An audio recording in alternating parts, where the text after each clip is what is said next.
Shalom. Iya, puji Tuhan kita ya diberkati lewat pujian penyembahan. Dan biarlah kita hari ini membuka hati bagi firman Tuhan. Ya, saya percaya Tuhan itu memberikan kita semua karunia yang berbeda-beda. Tapi masalah yang terjadi dalam gereja Tuhan sekarang adalah jangankan bicara karunia Roh Kudus ya. Kita ngerti pribadi Roh Kudus aja banyak yang belum tahu. Ya, bagaimana peranan dan fungsi Roh Kudus aja kita belum tahu. Ya, tetapi apakah banyak orang berkarunia? Ya, memang banyak saudara. Tapi kita mau belajar dari firman Tuhan hari ini. Apa yang disampaikan oleh Rasul Paulus saudara untuk membuat kita mengerti. Roma pasal yang ke-12. Kita mulai baca dari ayat yang pertama saudara sampai ayat yang ke-8. Roma pasal 12 ayat yang pertama sampai ayat yang ke-8. Saya baca ayat 1, saudara 2 dan seterusnya. Karena itu saudara-saudara, demi kemurahan Allah aku menasehatkan kamu supaya kamu mempersembahkan tubuhmu sebagai persembahan yang hidup, yang kudus dan yang berkenan kepada Allah. Itu adalah ibadahmu yang sejati. 2 saudara baca. Janganlah kamu menjadi seperti dunia ini, tetapi berubahlah oleh pembaharuan budimu sehingga kamu dapat membedakan manakah kehendak Allah, apa yang baik, yang berkenan kepada Allah dan yang berdasarkan kasih karunia yang dianugerahkan kepadaku, aku berkata kepada setiap orang di antara kamu, janganlah kamu memikirkan hal-hal yang lebih tinggi daripada apa yang patut kamu pikirkan. Tetapi hendaklah kamu berpikir begitu rupa sehingga kamu menguasai diri menurut ukuran iman yang dikaruniakan Allah kepada kamu masing-masing. 4. Sama seperti pada satu tubuh kita mempunyai banyak anggota, tetapi tidak semua anggota itu mempunyai tugas yang demikian juga kita, walaupun banyak adalah satu tubuh di dalam Kristus, tetapi kita masing-masing adalah anggota yang seorang terhadap yang lain. 6. Demikianlah kita mempunyai karunia yang berlain-lainan menurut kasih karunia yang dianugerahkan kepada kita.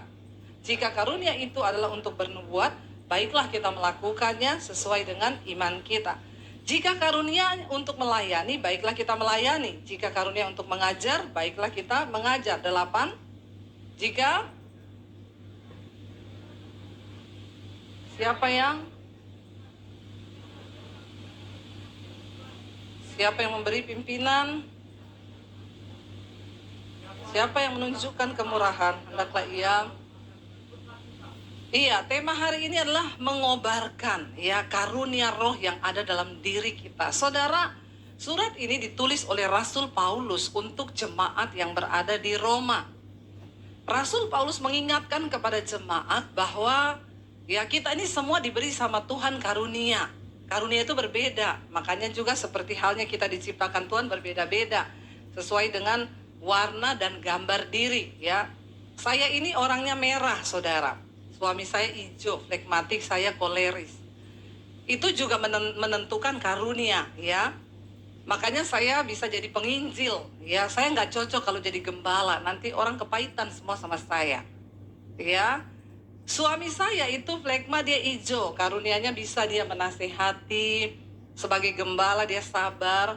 Tapi saya nggak bisa saudara. Suami saya bisa kalau orang dia ada masalah, dia tidur. Ya, saya kalau ada masalah nggak bisa tidur. Saya pengen menyelesaikan masalah itu. Di antara saudara juga semua pasti berbeda-beda. Kita suami istri juga pasti berbeda kan? Nggak ada yang sama di sini kan? Ya, ada orang yang diberi karunia untuk memberi. Makanya kita kalau bikin acara biasanya ada tuh yang nanti saya yang bawa makanan ya. Memang dia karunianya memberi. Ya, ada orang saudara bilang kamu bawa makanan, enggak mau saya nggak punya duit. Ya, jadi itu karunianya pelit. Ya, sudah kecampur sih ya. Ada orang yang murah hati saudara, memang dia dikasih karunia bermurah hati.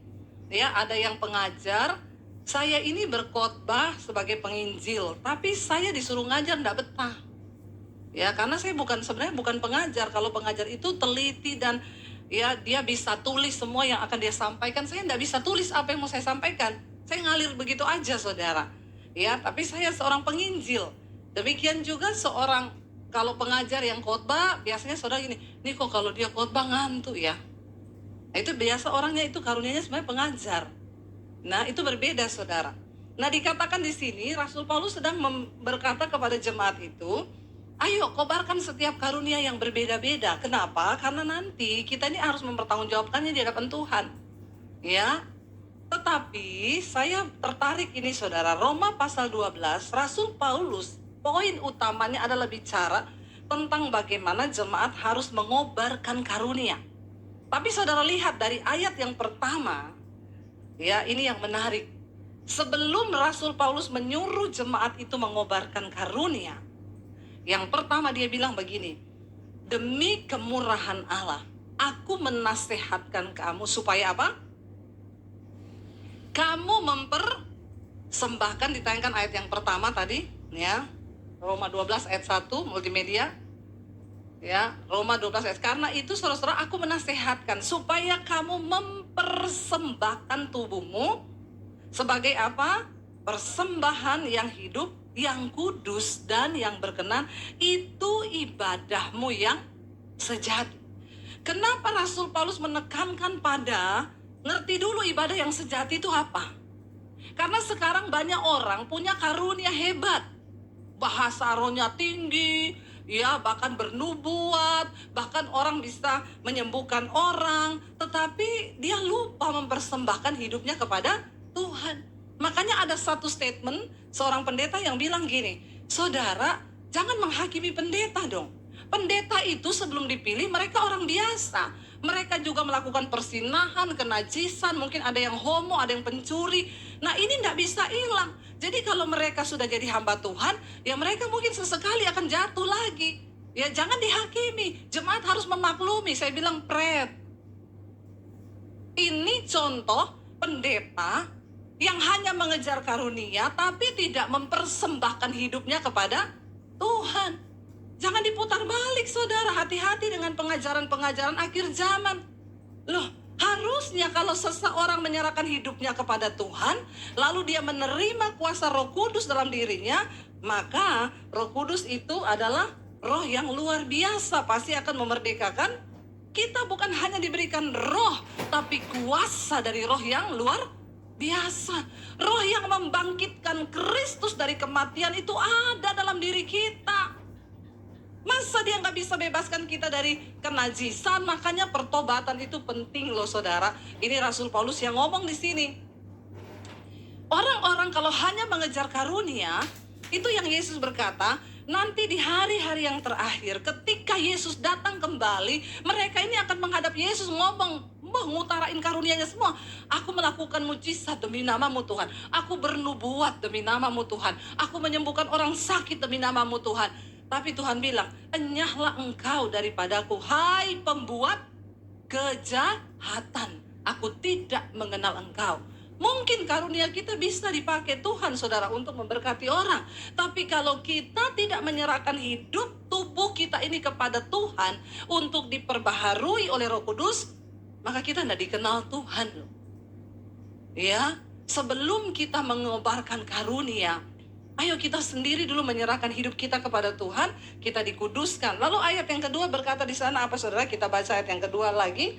Ya, dan dia bilang di sana apa? Rasul Paulus bilang, janganlah kamu menjadi serupa dengan dunia ini, tetapi apa? Berubahlah oleh pembaharuan budimu sehingga kamu dapat membedakan mana kehendak Allah, apa yang baik, yang berkenan kepada Allah, dan yang sempurna. Lah kalau hamba Tuhan tidak bisa membedakan mana yang baik, yang berkenan kepada Allah, terus ngapain? Kita harus mempersiapkan diri. Jangan menjadi serupa dengan dunia ini, tapi berubah oleh pembaharuan budi. Otak kita ini harus dicuci dengan apa? Firman Tuhan. Makanya banyak baca firman, banyak dengerin khotbah. Karena setiap hal, setiap hari ke otak kita ini dipenuhi. Bayangkan dari kecil kita ini sudah berapa puluh tahun ditanamkan banyak hal yang tidak benar. Sampai kita bertumbuh. Lah kalau kita nggak pernah dengar firman saudara, bagaimana kita mau mengalami pembaharuan budi? Waktu otak kita, pikiran kita diisi dengan firman, barulah itu akan memerintahkan hidup kita. Roh Kudus yang ada dalam diri kita, kita aktifkan. Tuhan, aku percaya roh yang ada dalam diriku itu lebih besar daripada kedanginganku. Aku percaya roh yang ada dalam diriku lebih besar daripada kejatuhanku. Saudara begini, semua kita berdosa. Memang, siapa yang tidak berdosa? Tidak ada. Semua, apakah saya berdosa? Berdosa. Tapi bedakan antara dosa keterikatan dengan dosa kejatuhan, itu beda. Seorang hamba Tuhan tidak mungkin selingkuh kalau dia benar-benar menyerahkan hidupnya kepada Tuhan. Nggak usah begitu ya, saya marah sama orang saja di hati, di jengkel ya. Wih, aku jengkel sama dia itu, cuma di hati. Roh Kudus ngomong, kamu jengkel loh sama dia. Hatimu tuh nggak kudus. Terus saya langsung, Tuhan ampuni saya Tuhan. Makanya saya bilang, saya lagi jengkel sama suami nih mau pelayanan. Ya, misalnya dia nggak ikut saya pelayanan, saya mau khotbah, saya ingat tadi saya pergi dari rumah, lagi saya jengkel sama suami. Saya kadang WA saya, aku minta maaf ya, aku mau khotbah nih, hatiku tertuduh. Sorry ya, tadi aku salah. Aku mau layak di hadapan Tuhan, karena aku mau khotbah. Itu sampai seperti itu saudara. Kekristenan hari-hari ini saudara, bagaimana kita mengaktifkan Roh Kudus? Ya, pendetanya aja udah nggak bisa dengar suara Roh Kudus, tidak mengalami kuasa Roh Kudus. Nah kalau kita punya kuasa Roh Kudus, ya itu tadi saya bilang, saya masih bisa berdosa kalau saya marah, itu dosa. Dalam hati saya berpikir jelek tentang orang, itu dosa. Tapi Roh Kudus akan tegur, kamu dosa loh, ampuni saya Tuhan. Itulah darah Kristus tersedia. Tapi bukan berarti kita homo, kita ya selingkuh, terus kita curi uang orang, terus kita minta ampun gitu. Saudara, orang yang sungguh-sungguh menyerahkan hidupnya kepada Tuhan, dia tidak akan lagi melakukan dosa yang sebegitu besar. Karena masih dosa kecil saja, Roh Kudus pasti akan tegur. Makanya Rasul Paulus ingatan di sini, jangan kamu menjadi serupa dengan dunia ini, tapi berubah loh. Ayo berubah saudara. Waktu Tuhan Yesus datang, dia nggak cari orang yang punya karunia hebat. Kembali lagi, dia cari orang-orang yang punya karakter Kristus. Tuhan bilang, "Enyah engkau daripada aku tidak kenal engkau. Aku menyembuhkan orang loh Tuhan. Aku membangkitkan orang mati loh Tuhan. Aku bernubuat demi namamu." Tuhan bilang, "Enyah engkau." Lalu Yesus bilang apa? "Tetapi marilah kepadaku, hai kamu yang melakukan firman-Ku." Apa sih kekristenan itu? Pada akhirnya Tuhan datang, dia akan mencari orang-orang yang melakukan apa? Firman Tuhan. Nggak peduli mau titel kita STH, MTH, hahaha. Kalau kau tidak menjadi pelaku firman, nol besar di hadapan Tuhan. Kalau orang punya Roh Kudus, kita akan menjadi serupa dengan dia. Setelah itu saudara dikatakan, makanya barulah Roh Kudus itu, baru Rasul Paulus bilang, karena itu ayo kobarkan karunia roh di dalam dirimu. Kalau ada orang yang bisa bernubuat, bernubuatlah sesuai dengan iman, ya, kapasitas iman yang kau punya. Kalau engkau, kita ini semua berlain-lainan karunianya, dikatakan di sana. Jika karunia untuk melayani, baiklah kita melayani. Tetapi fungsikan dirimu saudara dalam jemaat, ya, fungsikan di rumah, saudara dalam perkumpulan keluarga. Kenali, aku nih karunianya apa ya? Ya, kira-kira karunia saya nih apa ya? Barulah di situ kita ini semua diaktifkan oleh Tuhan, baru kita tahu kita punya karunia apa. Ya, saudara punya karunia apa? Oh, aku nih melayani, aku suka nolong orang gitu ya. Oh, aku nih karunianya memberi. Karena tidak semua orang dikasih karunia untuk memberi. Ada orang setengah mati ngasih uang, ya, 1.000 rupiah, 5.000 aja setengah mati dia. Yaitu karunia campur pelit tadi. Bertobat kalau itu ya. Tapi ada orang yang murah hati saudara, dia membagi-bagikan sesuatu itu dengan tulus hati. Ada yang karunianya mengajar, ada yang karunianya menasehati. Saudara lihat temanmu agak-agak miring sedikit, nasehati. Gua lihat lu tuh sekarang mulai aneh-aneh loh ya. Kayaknya lu udah mulai jauh dari Tuhan loh. Saya lihat kamu sekarang gak pernah ke gereja loh. Ayo ke gereja. Jadi melayani itu sebenarnya gak harus di mimbar. Mengaktifkan karunia itu bukan berarti saudara harus sekolah Alkitab dulu apalah. Saudara nasihati temenmu, nasihati anakmu, itu juga engkau mengaktifkan karunia itu saudara.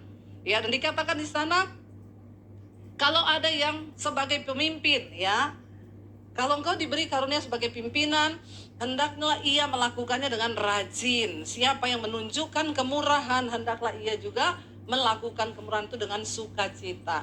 Tapi yang terpenting di sini adalah saudara, mari kita mengejar bukan hanya karunia Roh Kudus, tapi yang pertama adalah buah roh di dalam hidup kita. Karena karunia bisa membuat kita ditolak oleh Tuhan, tapi buah roh itu yang dicari Tuhan dalam hidup kita. Saudara, waktu ada Roh Kudus, ini loh fungsi Roh Kudus dalam hidup orang percaya. Ya, kita tidak mungkin lah mau melakukan dosa yang terlalu besar kalau Roh Kudus itu menuntun hidup kita. Ya, dan saya percaya saudara, biarlah hari-hari ini saya undang para imam musik maju. Mari kita berdoa supaya kita ini dituntun oleh Roh Kudus, supaya kita ini juga maksimal di dalam hidup kita melayani Tuhan hari-hari ini, dan biar nama Tuhan dipermuliakan lewat hidup kita. Kita nyanyikan satu pujian, Rohmu yang hidup penuhiku Tuhan. Kami buka hati untuk jamahan-Mu. Kita bilang sama Tuhan, ku buka hati Tuhan untuk jamahan-Mu. Bangkit berdiri bersama saudara. Biar Roh Kudus masuk dalam hidup kita. Ku buka, kami buka hati. Jamah hidup kami, Roh Kudus. Ajar kami berserah.